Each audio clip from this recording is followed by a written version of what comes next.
Good morning students.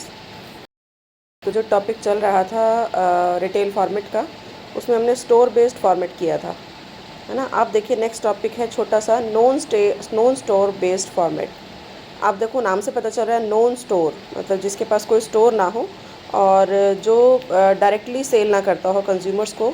Can say कि physically अगर आपको परचेज़ करना है तो आप वहाँ से परचेज़ नहीं कर सकते। आपको सिर्फ जो है वो इनडायरेक्ट यहाँ पर सेलिंग होगी कि कस्टमर्स जो है वो ऑर्डर करेंगे और उसके अकॉर्डिंग जो है वो उनको सप्लाई कर दी जाएगी, उनको कैटलॉग दिखा दिया जाएगा, या ई रिटेलिंग होगी, या कोई भी सोर्स हो सकता है जिसके थ्रू उनको जो है वो ऑर्डर लेते हैं वो, और उसके अकॉर्डिंग उनकी सप्लाई होती है। तो वी कैन से कि retailing activities that take place outside stores are refer to as non store retailing. उसको हम नॉन स्टोर रिटेलिंग कहते हैं, जो स्टोर के बाहर होती है। Names of non store based formats are based upon the various means which retailers use for interacting with customers, just like e-retailing, जो आपने सुना भी होगा कि ऑनलाइन जो सप्लाई की जाती है, ऑनलाइन जो शॉपिंग की जाती है, या कैटलॉग रिटेलिंग कि कैटलॉग दिखा दिया जाता है, उसके बेस पर जो कस्टमर है वो डिमांड कर सकते हैं, है ना। ऑटोमेटिक वेंडिंग मशीन्स, ये कुछ तरीके हैं जिसके थ्रू नॉन स्टोर बेस्ड जो है वो सेलिंग की जाती है। और आज के टाइम में, और वी कैन से पिछले 2 डिकेड से नॉन स्टोर बेस्ड फॉर्मेट की भी मतलब काफ़ी ग्रोथ हुई है ना, और काफ़ी फास्टली ये ग्रो कर रहे हैं। इसके ग्रो करने का रीज़न यही है कि आजकल लोगों के पास टाइम की कमी है ना, और वो चाहते हैं कि उनको घर बैठे बैठे प्रोडक्ट अवेलेबल हो जाए, और वो भी रीज़नेबल रेट पर।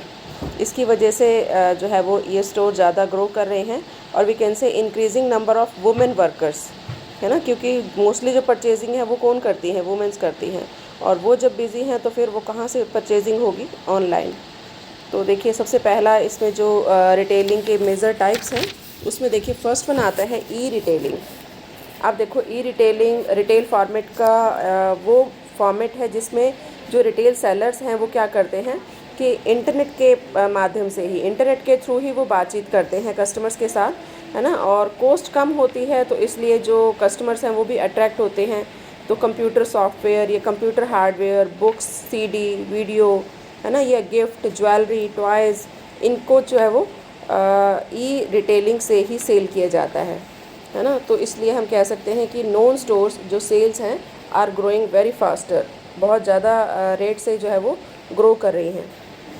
आप देखो इसका एग्जांपल आप अच्छे से दे सकते हो, जैसे indiatimes.com है, amazon.com है, rediff.com है, ebay.com है ना। बहुत सारी साइट हैं जो कि ई रिटेलिंग करती हैं। कस्टमर्स भी खूब गुड्स को परचेज़ कर रहे हैं, और सेलर भी यहाँ पर अपने आप को रजिस्टर्ड करा रहे हैं, और इनके थ्रू जो है वो गुड्स सेल कर रहे हैं। सेकेंड देखिए कैटलॉग रिटेलिंग। अब नाम से पता चल रहा है कैटलॉग। तो यहाँ पर जो सेलर हैं वो क्या करते हैं, कस्टमर्स के पास कैटलॉग भेज देते हैं बाय पोस्ट, है ना। बाय पोस्ट या ईमेल के थ्रू भी कैटलॉग भेज दिया जाता है। फिर जो कस्टमर है वो कैटलॉग में रेट देख लेते हैं, प्रोडक्ट की क्वालिटी देख लेते हैं, है ना, और क्या प्राइस है वो भी देख लेते हैं। जो प्रोडक्ट उनको पसंद में आता है उसकी इन्फॉर्मेशन वो भेज देते हैं ताकि उनको वो सप्लाई कर दिया जाए। और पेमेंट कैसे कर दी जाती है, ऑनलाइन। तो ये भी एक तरीका है कैटलॉग रिटेलिंग, या जिसको मेल रिटेलिंग भी कहा जाता है, मेल ऑर्डर रिटेलिंग, है ना। तो इसमें कौन कौन से आते हैं, जैसे जो मोस्टली जो पब्लिशर हैं, जस्ट लाइक ऑक्सफोर्ड है ना, बाहर का पब्लिशर है, न्यू एज है, या फास्ट फूड चेन है जैसे पिज़्ज़ा हट है, डोमिनोज़ है, ये फ्री होम डिलीवरी के लिए भी कैटलॉग रिटेलिंग को यूज़ करते हैं। इसी तरीके से थर्ड देखिए टीवी शॉपिंग। टीवी शॉपिंग आपने देखा होगा कि बहुत सारे प्रोडक्ट्स ऐसे हैं जो अपनी एडवर्टाइजमेंट देते हैं टीवी के ऊपर, है ना, और आप जो है वो टीवी के माध्यम से ही, टीवी के थ्रू ही आप ऑर्डर कर सकते हैं। आपको वहाँ पर वो हेल्पलाइन नंबर बता देते हैं, या ईमेल आईडी बता देते हैं, टोल फ्री नंबर होता है या ईमेल आईडी होती है, और एक पर्टिकुलर टाइम बता देते हैं कि उस टाइम पर आप अगर ऑर्डर करेंगे तो आपको इतना डिस्काउंट मिलेगा, है ना। तो ये भी टीवी शॉपिंग का ही फॉर्म है, जिसमें जो कस्टमर्स हैं उनको परचेज़ करने के लिए मोटिवेट किया जाता है, और जो है वो कस्टमर्स उस टोल फ्री नंबर पर फ़ोन करके अपनी जो है बुकिंग करा सकते हैं अपने प्रोडक्ट की। तो उनको कम रेट पर, रीज़नेबल रेट पर प्रोडक्ट अवेलेबल हो जाता है। उसके बाद देखिए नेक्स्ट आता है टेलीफोन रिटेलिंग, कि टेलीफोन पर भी कई बार जो है वो एडवर्टाइजमेंट की जाती है, अपने गुड्स के बारे में बताया जाता है ना, जिसमें मार्केटिंग की जाती है। तो जनरली आपने देखा होगा बैंक से कई बार फ़ोन आते हैं कि अगर आपको लोन लेना है ना, तो आपको इस रेट ऑफ इंटरेस्ट पर या ये फैसिलिटीज़ दी जाएंगी, या आपका लकी ड्रॉ निकला है। इस तरह से टेलीफोन रिटेलिंग करके भी कस्टमर्स को अट्रैक्ट किया जाता है, और जिन कस्टमर्स को रिक्वायरमेंट होती है वो फिर उसको यूज़ भी करते हैं, है ना। तो यहाँ जो मार्केटिंग है वो कई बार कॉल सेंटर से भी करवा ली जाती है कि ये जो मोबाइल सर्विसेज देने वाली जो कंपनियाँ हैं जनरली वो इसी को ही, टेलीफोन रिटेलिंग को ही यूज़ करती है ना। जैसे आपको फ़ोन आता है कि आपको कोई रिंगटोन लगवानी है मोबाइल पर, है ना, तो उसके लिए भी आप जो है वो उसमें आपको बताया जाता है कि ये नंबर डायल कीजिए तो आपको ये रिंगटोन मिल जाएगी, और फ्री ऑफ कॉस्ट है या जो भी प्राइस है वो बता दिया जाता है। तो this retailing is known as telephone retailing. उसके बाद देखिए नेक्स्ट आता है इन होम रिटेलिंग और डोर टू डोर सेलिंग।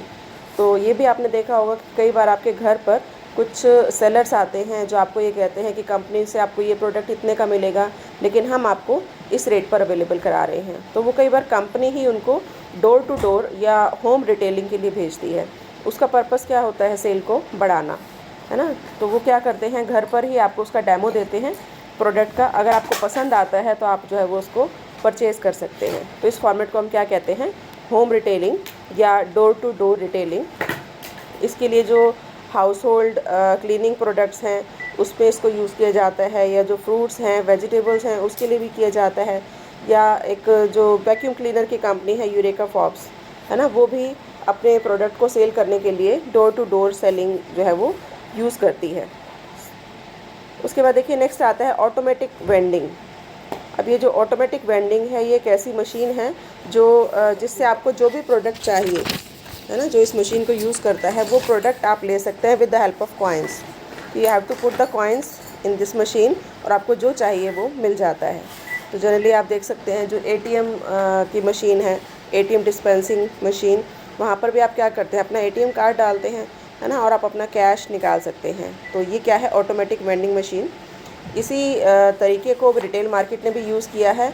और जैसे आपने देखा होगा कि वीटा की वैन घूम रही होती है ना, वहाँ पर भी आपको एक कार्ड होता है, वो कार्ड आपने उसके अंदर डालना होता है तो आपको जो है वो मिल्क मिल जाता है। इसी तरह से Coca Cola, Pepsi, Nestle, Tata, है ना, कैफ़े के लिए, कॉफ़ी के लिए भी इस तरह की ऑटोमेटिक वेंडिंग मशीन्स को यूज़ किया जाता है। तो ये कुछ इस तरह के जो है वो कह सकते हैं फॉर्मेट है, रिटेल फॉर्मेट है, जिससे कि नॉन स्टोर रिटेलिंग की जाती है। तो ये था हमारा कुछ स्टोर बेस्ड या नॉन स्टोर बेस्ड। उसके बाद ये रेफरेंस दिया हुआ है, इसको पढ़ लेना, ये वही सेम चीज़ है, और ये चैप्टर आपका हो गया है कंप्लीट।